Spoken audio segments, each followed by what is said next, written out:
Soon after my son was born, I began to reflect on a story I'd heard many years before.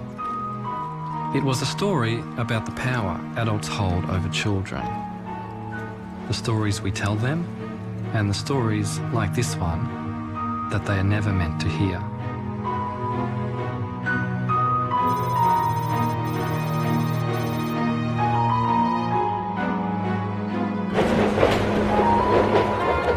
The 6th of April 1966 started just like any other day in the city of Melbourne. Then something very strange appeared in the sky above the suburb of Westall. It hasn't been explained to this day. This boy come running in and say, Mr.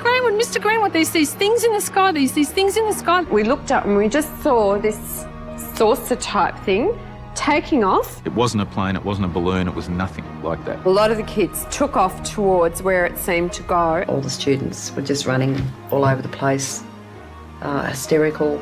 Westall High School as a teaching situation ceased.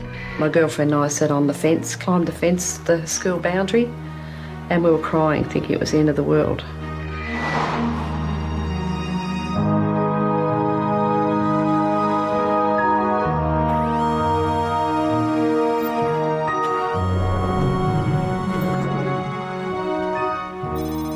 This is a mystery story that has, as its setting, a school, and most of the players were school children. They had this extraordinary experience, which they then tried to share with adults, and a lot of them had a lot of trouble doing that. They were disbelieved, almost stigmatised. I think, like a lot of other people, I just shut up about it because of the ridicule, and it was everybody. You know, you were a kid, you were making it up. So you just be quiet, and in your mind you just think, I know what I saw, and no one's ever going to shake me from that. I know what I saw. I really felt for them as people who had this incredible experience, and yet they haven't been able to make sense of it.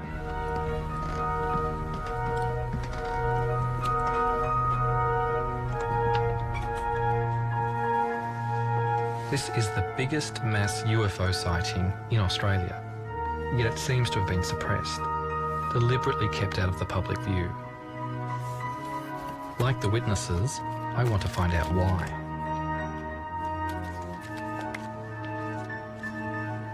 Whatever material was created about this story has simply been buried. And yet, this memory has survived. And it only has to be slightly pricked. And it's like the floodgates open, and all the memories come rushing out. I was precipitating various chemicals in order to make crystals, and I just happened to be looking out the window, thinking how to fudge my science report. What I saw directly south was something that I'd never seen before. We were out playing sport on the oval. One of the kids yelled out, look up in the sky, you know, it's flying saucers. And I remember we all looked up, and it really was a flying saucer. I mean, from what you imagine, a flying saucer, it was a round silver disc, and it seemed to be very low over the school, and I remember kids screaming and running inside. The student came in, was hysterical, leaned up against a sliding door, screaming, there's a flying saucer in the oval. And of course everybody started to head towards the door, and the teacher said, sit down, it's not recess yet, and a few minutes later the bell went off. Everyone started moving, like a whole lot of zebras being terrified by crocodiles. I went where the herd went.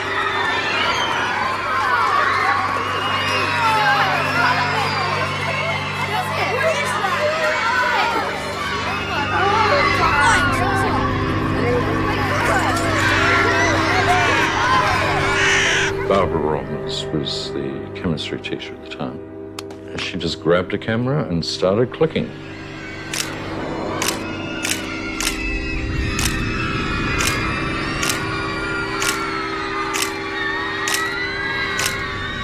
Went into the staff room. Because I knew I wouldn't have a chance to have a cup of tea any other time, I went to get a cup of tea. And then because I was a smoker, and this is something that has stayed with me for 42 years, Yes. I lit up a cigarette, and so I don't know how much I delayed before I went outside. Everyone just took off out into the oval. In time to see it lifting off from the oval, it was probably, I don't know, 50 feet or more in the air at that stage. I see Andrew Greenwood, the science teacher, coming towards me, and he said, "Did you see it? Did you see it?" And he pointed up in the air, and I said, "No, see what?"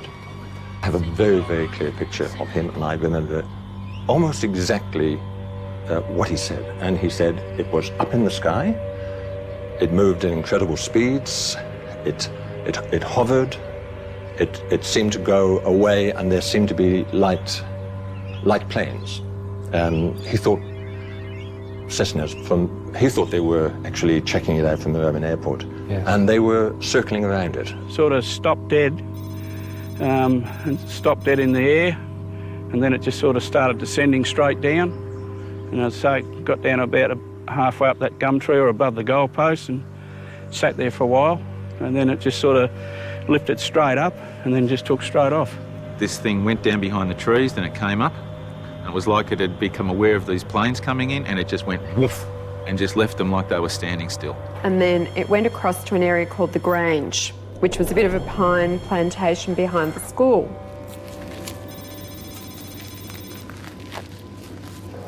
Because I walk around with the Westall story inside my head, as soon as I enter the landscape of Westall, out it comes like a three-dimensional children's storybook. It pops up out of the soil. It's like I've entered my favourite children's story.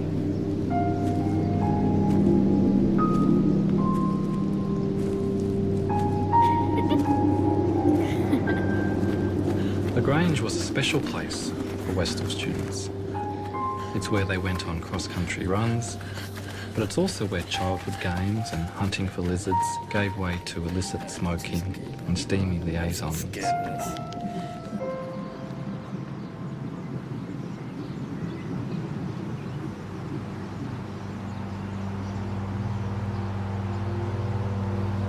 Going the wrong way now.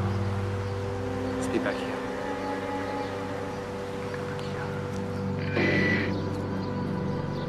This flying saucer thing came out of the blue like a bolt.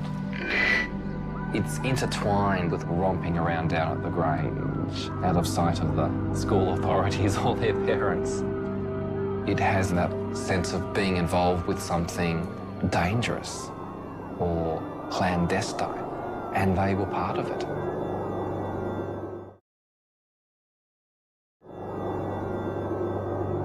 A lot of the kids took off towards where it seemed to go, and it disappeared down behind the trees. So we all got through this fence and ran towards where it had appeared to land.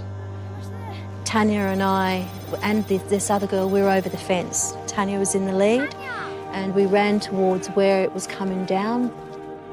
I lost sight of Tanya. She was in front of me. A couple of girls got there faster than me. I was a bit slow. And they'd actually passed out. And apparently it did land, because when we got there, there was a great big round patch of like flattened yellow, almost burnt, although I'm a bit sketchy on that. I can't remember if it was really burnt or whether it was just flattened, but it was sort of yellow, and the grass was all flattened in a swirly sort of a pattern.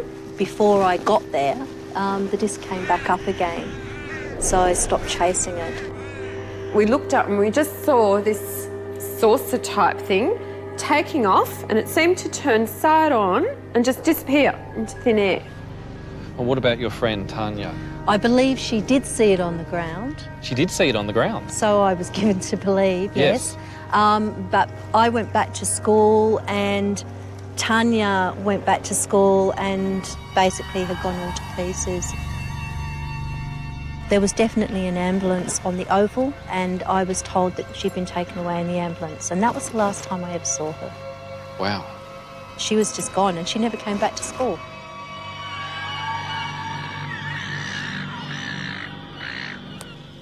Tanya wasn't the only person who saw the craft on the ground. Before they headed over to the Grange, Victor Zakruzny says 2 objects landed in a grassy paddock where a street is now. All the kids were hanging on the fence there. There's quite a few kids there. It's a high fence, and I got up to the top there, and all you could see is two discs, one there and one a bit further away, probably 3 metres apart. I could hear somebody in the background saying, "Stay away, don't jump the fence," and so I said, "Oh, bugger, I'm going over the fence." The craft probably would have been about there, and there was another one set back a bit on an angle, probably just about there. There's a few kids walking around there, and I was the only one on this side. I got up to it to want to touch it, and it was, well, you could feel heat about a metre away coming from it. It was pretty warm or hot, and within a minute or so, it just, both of them just lifted up at the same time, about this height. And I seen, oh, that was breathtaking watching that, and then it just gradually lifted up, and then went off towards the pines. I did a rough sketch of it. Wow, look at that. This is the view from underneath. That's underneath. There's no seams, no joints, it's just smooth metal. Normally an aircraft has sheet metal, pipe rivets, or all that sort of stuff there. This looked like it come out of a mould or something like that, all one smooth piece of metal. It was just incredible. It's just something like you see in the movies. But this is more than just cinema. If we look at the possibilities for this story, they are extraordinary. We're talking about the possibility of life coming from another place and just appearing one day in their midst, and then leaving again and leaving everybody with so many questions, but with a new openness to the beyond. If I'd been at Westall on that day, I would like to have raced after that flying saucer and gotten so close to it, to have held it in my hands. But the adults at Westall High School saw it differently. That afternoon, our principal called a special assembly and told us all not to talk about it. All I know is the whole school was told off. The headmaster says, "All you kids are nuts. It's a weather balloon. Don't talk about it." I was prepped to tell the students that what they'd seen didn't exist. We weren't allowed to leave the school, at least I wasn't. My job was to walk up and down the corridors and make sure that all students were in their rooms. I was walking back from the West End. There was confrontation between Mr. Sambleby, Barbara Robbins, and a man I'd never seen before. I thought it was a police uniform, but it was just dark blue. It was demanded that she hand over not the film, but the entire camera. I was near the gate and the police had arrived. There were journalists outside. The police had been called in to keep the journalists away. We were told that we weren't allowed to speak to the media in school grounds. After school finished, there was a TV crew outside the school grounds, so we undertook an interview with them. Everyone took off onto the oval. Now, I can't remember whether it was a principal or a school representative that came out and ordered us to go home and the film crew to leave. And I'd actually been giving an interview to Channel 9 and the policeman actually walked up to them and said, "Stop filming and you go back into the school ground." Okay, so that's what I did. I was 12 and a half years old. Because I was a mischievous sort of person, I was always getting into trouble. I had detention for actually appearing on the show, and then I got detention again at a later date after my picture and story was in the Dandenong Journal. So I didn't go unpunished, but it was worth it.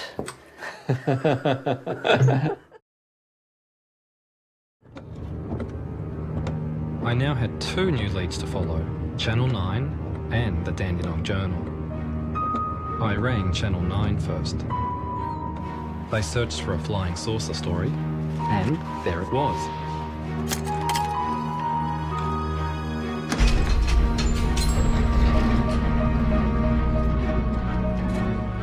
Now all I have to do is find the can with the matching number.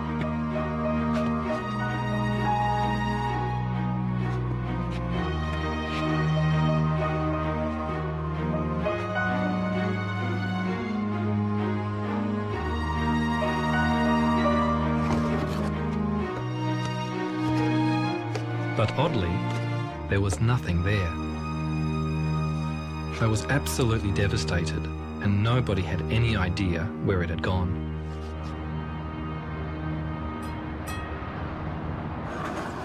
It's very frustrating, but the good news is the Dandenong Journal does still exist, and I'm told it's here in the library. It's the only written account I've heard of from the period, so it's really precious.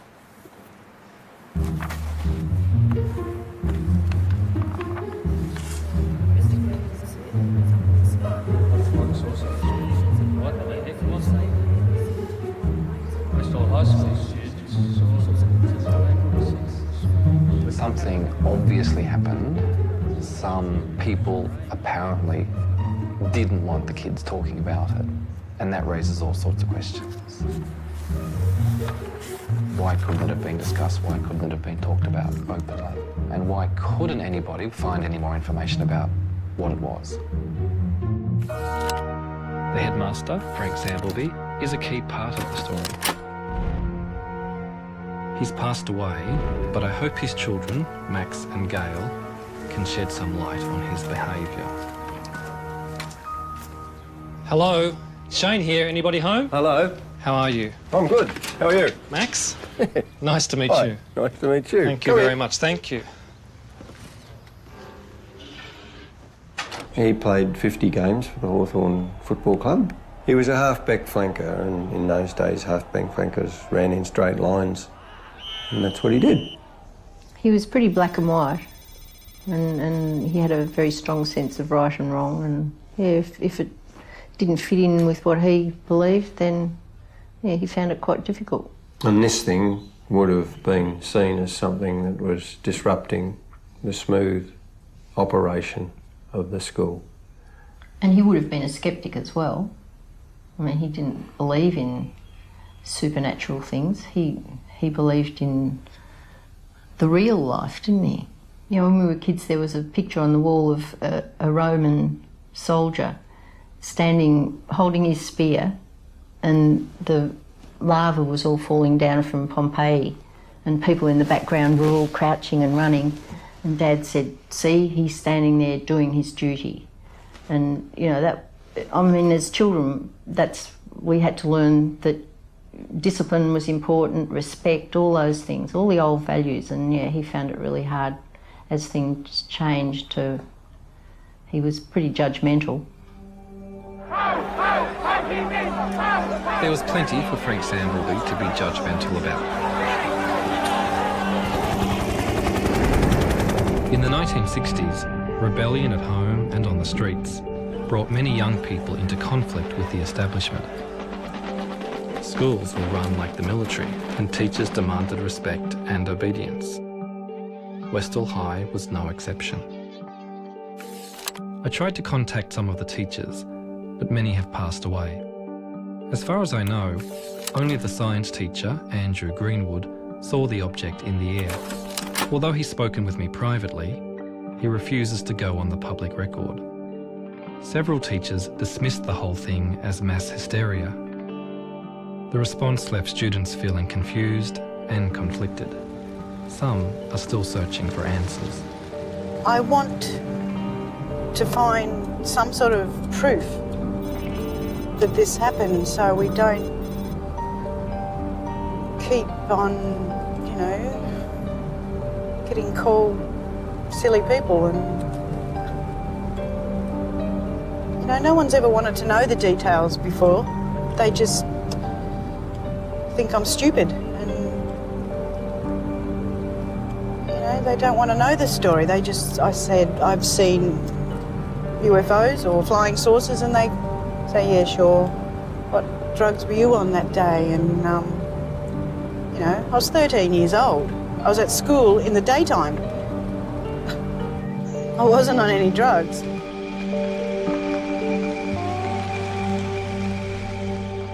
Slowly you start to drift. I'd like you to visualise the area that we've discussed before. You're in the classroom. You're with Mr. Greenwood, who was the teacher there. There's a little fella comes running around and says, there, flying saucers outside, flying saucers outside. Everybody laughed. And Mr. Greenwood said, come on then, let's have a look. See yourself running down the oval.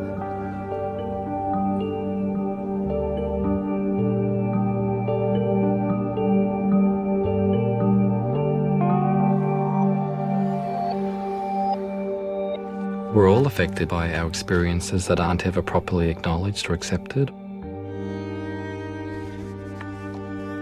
As a boy, I was living in a fairly unhappy home. My own father had died, so my mother had remarried and had given me a stepfather that I'd never asked for.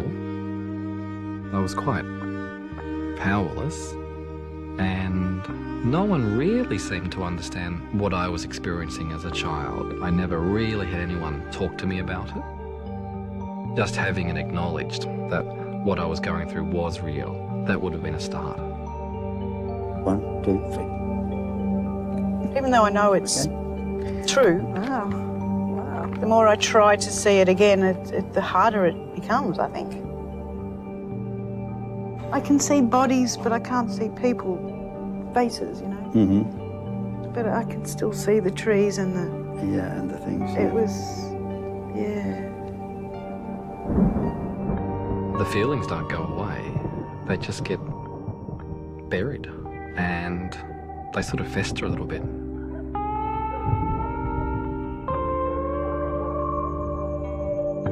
I saw the classroom for the first time, and then I saw heads bobbing, walking across the oval towards the end of the school ground, and then there they were.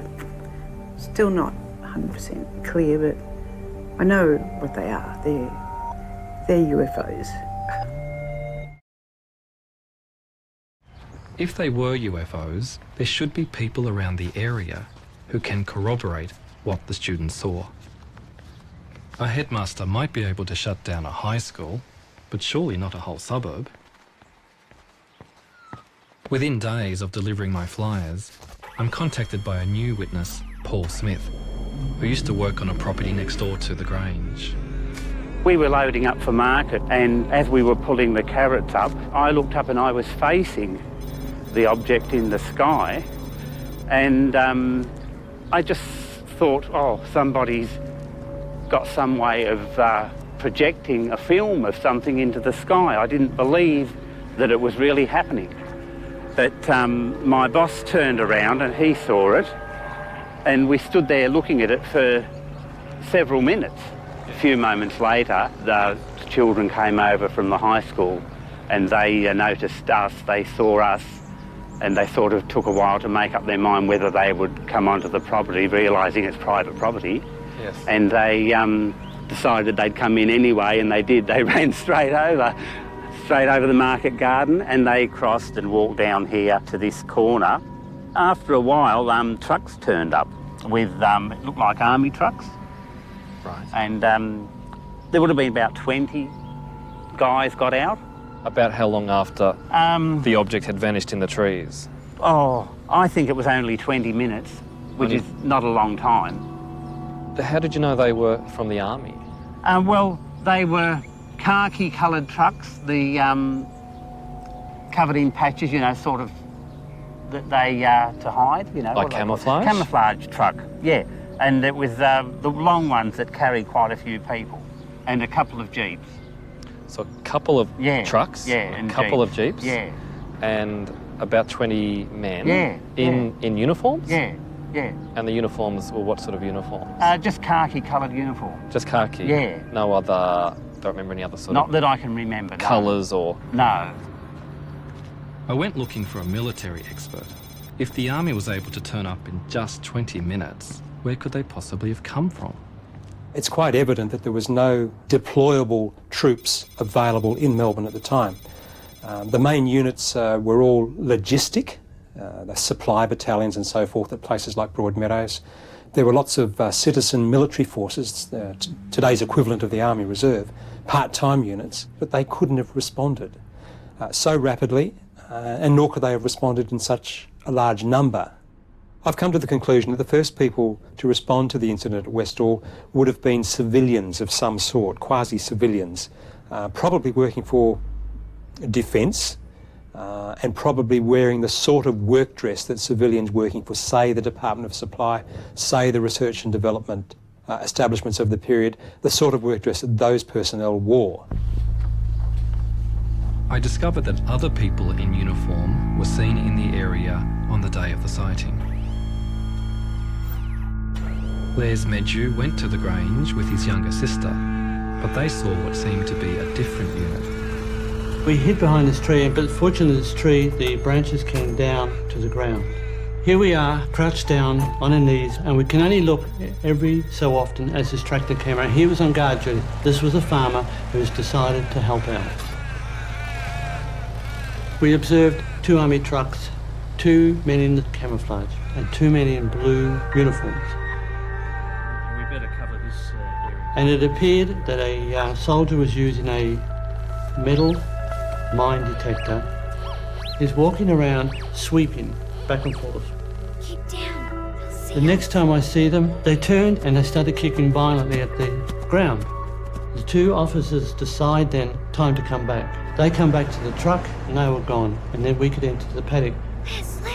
We had no idea what we'd all walked into. We didn't know what those army men were doing, and all I can say, it was just, what is this?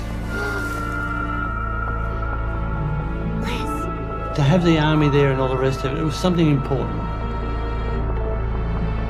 They certainly were not Australian, because Australians were not using camouflage uniforms in those days, in the mid-60s. Nor would they have been British. But the description of the uniforms certainly matches those worn by the United States Air Force in the mid-1960s. There were American military and intelligence personnel in Australia in 1966 as part of the Vietnam War effort. The Cold War between the USA and the Soviet Union was in full swing, extending across the world and even into outer space. We choose to go to the moon in this decade and do the other things, not because they are easy, but because they are hard. The space race between the superpowers fueled the public imagination at all levels. Flying saucers have invaded our planet. Washington, London, Paris.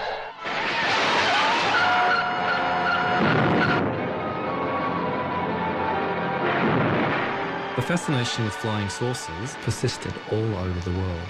Australia was no exception. Well, so far, I haven't seen anything even vaguely resembling a flying saucer or even a flying cigar. But thousands of people, in fact millions, do believe they exist. What do you think they are? They are real, anyway. They come from the other planets. Some of them may come from the centre of the Earth. I haven't seen one close up yet. This is what I'm looking forward to one day. You took a step towards the figures and the object. We used to invite people who reported sightings to talk about their experience, because if the sighting was a dramatic one, they would feel, I just need to talk to somebody. If I discuss it with my friends, they say, well, I've been drinking. But they needed to talk to somebody who would take them seriously. Although society members tried to investigate at Westall, they came up against a wall of silence. All they can now find in their files is a couple of photographs and a sighting report filled in at the time by one of my student witnesses, Joy Tai. They also went to Moorabbin Airport to look for the pilots of the aircraft that apparently chased the UFO, but nobody came forward. I decided to do my own investigation. I contacted a retired air traffic controller to find out how a UFO and several light planes could fly so close to each other without a report being made. Who was responsible for controlling the airspace? Moorabbin Tower was responsible for the area within a 5-mile radius of Moorabbin and up to 3,000 feet. And above that, it was the responsibility of Essendon Approach. If you're in a tower, you have the aircraft in sight all the time. 5 aircraft on the edge of the airspace, 5 by the way, in broad daylight, they should have been able to see. They may have found something that they thought shouldn't be made public and therefore hushed up. There is evidence that the American government wanted to stifle debate about UFOs. They set up a committee to objectively investigate UFOs, but a leaked memo revealed that the whole investigation was a sham. The government's most vocal critic was the top atmospheric scientist, Professor James MacDonald.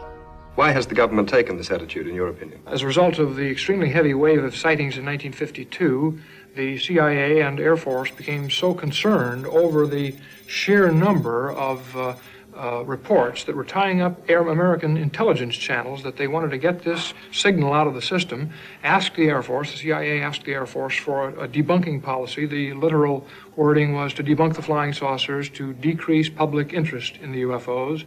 Regulations were promulgated very shortly that made it a crime, punishable with, I think it's $10,000 fine and or 10 years in prison to release any information at airbase level on UFOs. And as a result of that, nothing resembling any scientific investigation has been going on in the past 15 years. In Australia, we followed the American policy of ridiculing UFOs, so I started searching for other sightings that might have happened around the same time as Westall.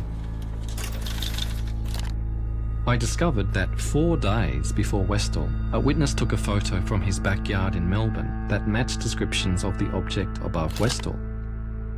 Then, just 2 days before Westall, Ron Sullivan was driving in central Victoria when he noticed a strange light display in front of him.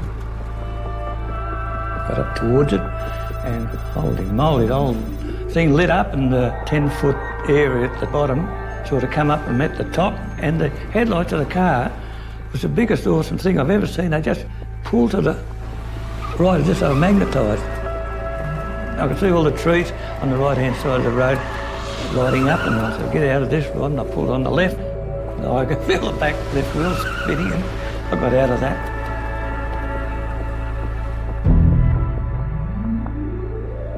Ron only reported the incident after he heard that a young man died when his car collided with the same tree Ron had narrowly missed 2 days earlier.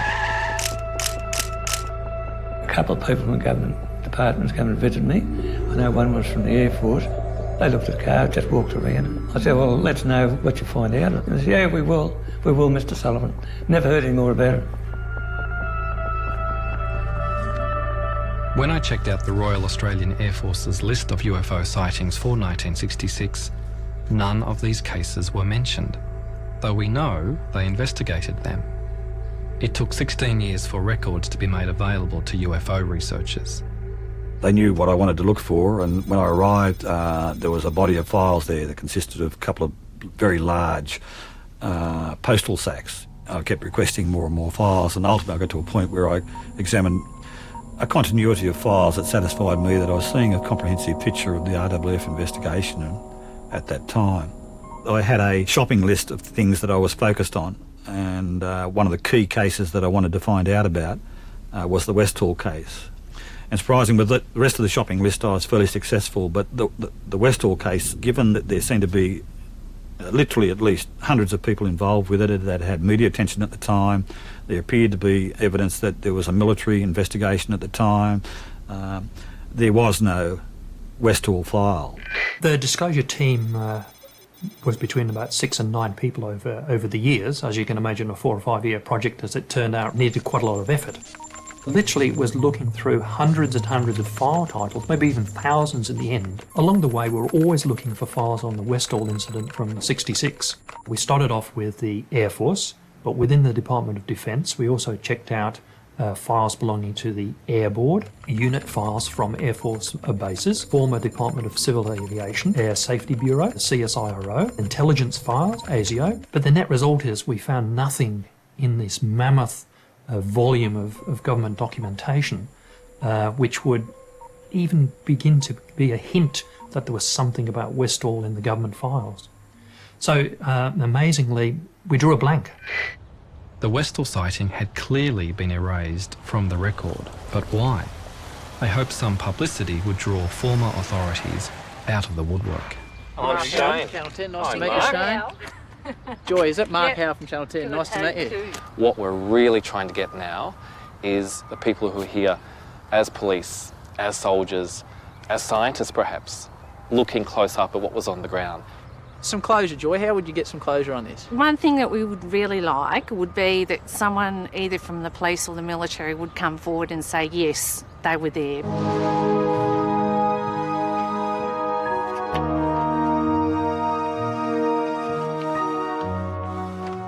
Nobody from the authorities contacted me, but another witness did.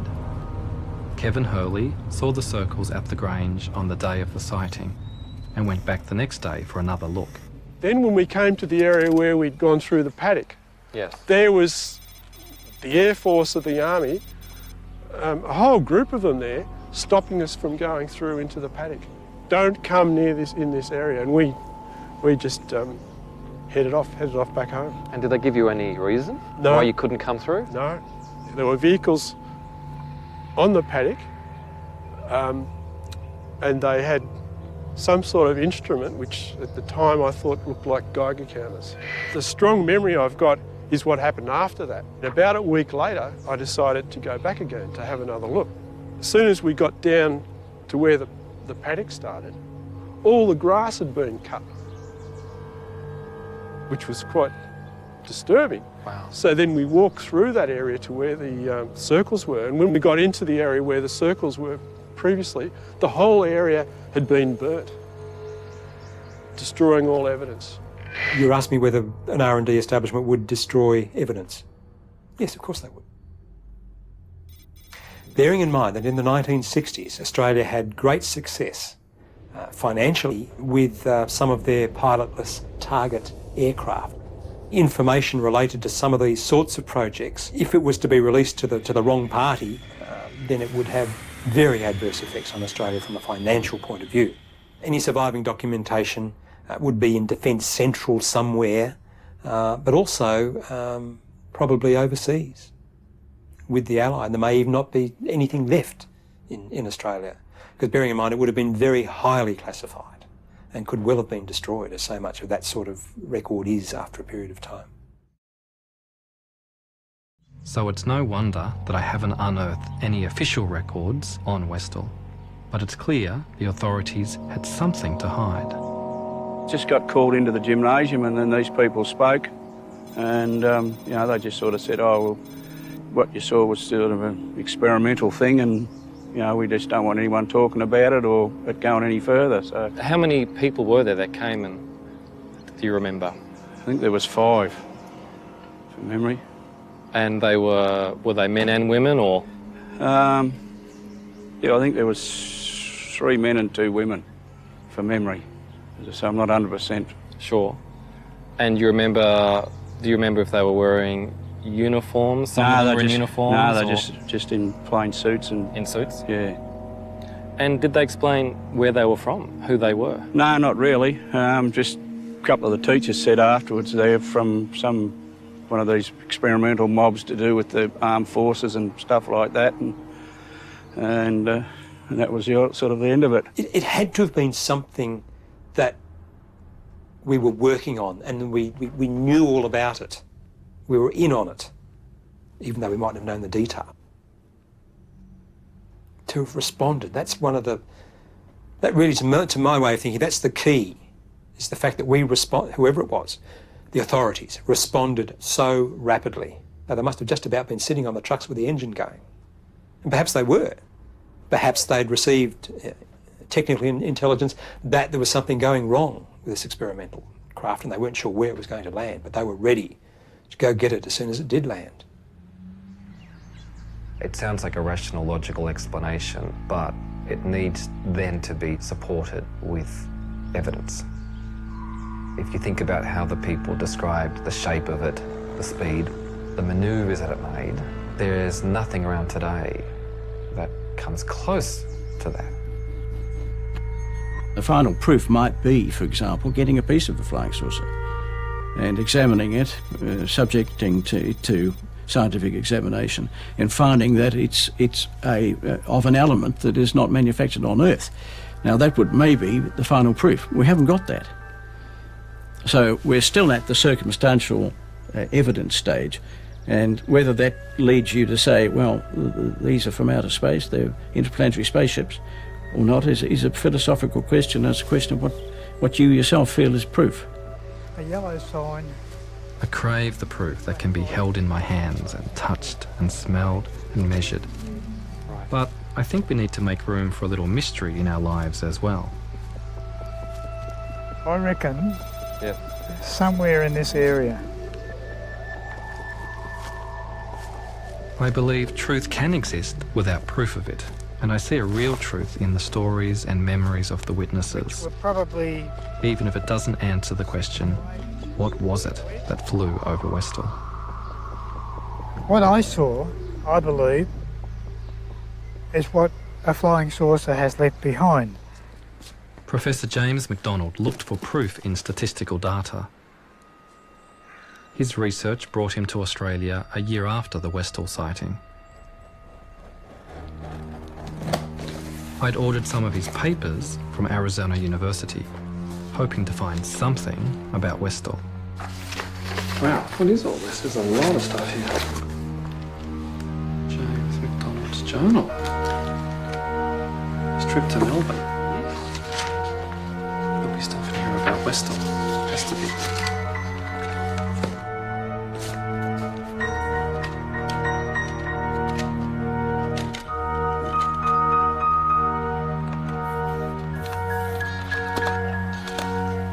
And recording next a discussion with Mr.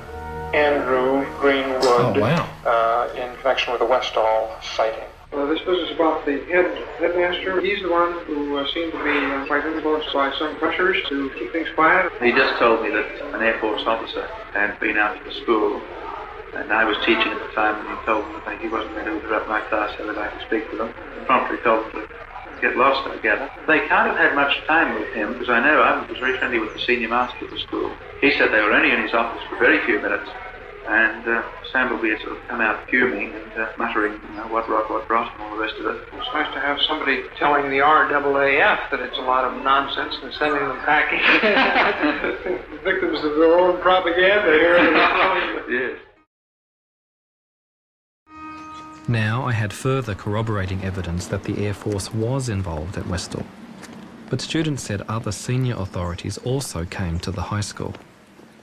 I was called down to the headmaster's office, and there were two men in the headmaster's office, very well-dressed gentlemen in suits.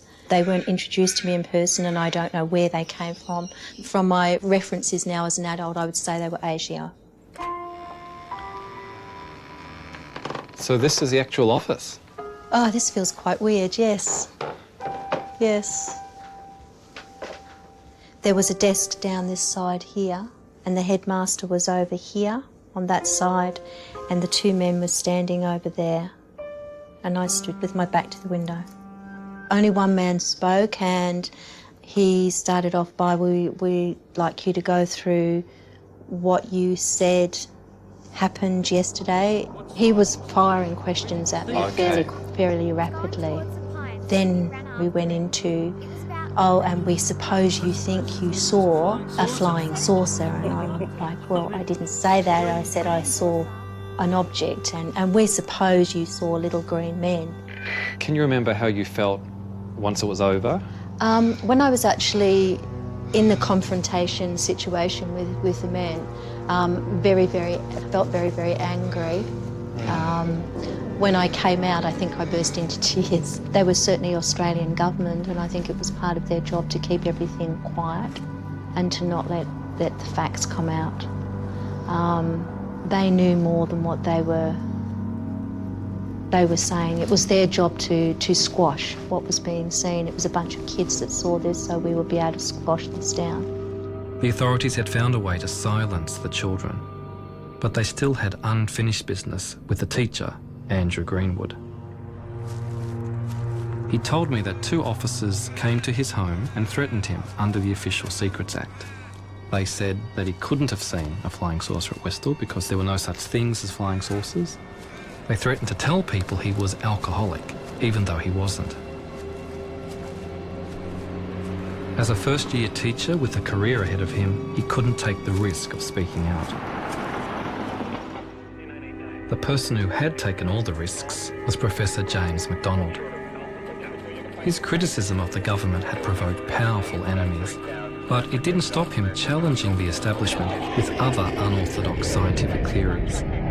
Years ahead of his colleagues, he predicted high-altitude aircraft would destroy the ozone layer and increase the risk of skin cancer. He was invited to address the US Congress, but during his testimony, a congressman made an opportunistic attack. He publicly ridiculed MacDonald by saying he believed in UFOs and little green men. MacDonald's professional reputation was ruined.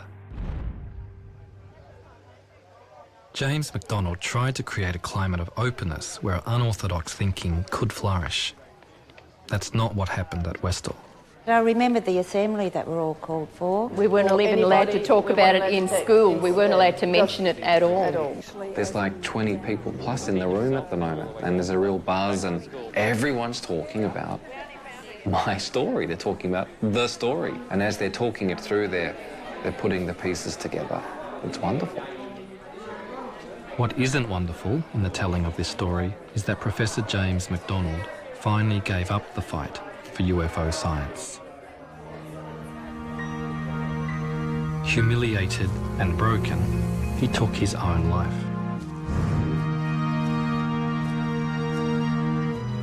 MacDonald's suicide played on my mind. I began to think about weapons of mass destruction and global warming, where other brave scientists spoke out and were quickly shut down. I want my son to grow up in a world where it's possible to discuss and investigate even the craziest ideas without fear of ridicule or punishment. Side to side, swaying. It's fantastic. Was it something from another planet at Westall? It certainly flew, as if it was. I'm left with the feeling that what people saw was what they said they saw. Something out of this world. All I knew was what I saw, and it definitely was not any aircraft of the day by any stretch of the imagination, and it certainly was not a weather balloon. It still would take me to my grave. What the hell was that? It was amazing, and something that I've never forgotten. But you just sort of had it stored in the back of your mind because a lot of people are sceptical. The fact that they can travel so fast and that they've been spotted all over the world, landings and very similar stories of these patches of flattened grass or burnt grass. I personally believe that there is something going on somewhere else.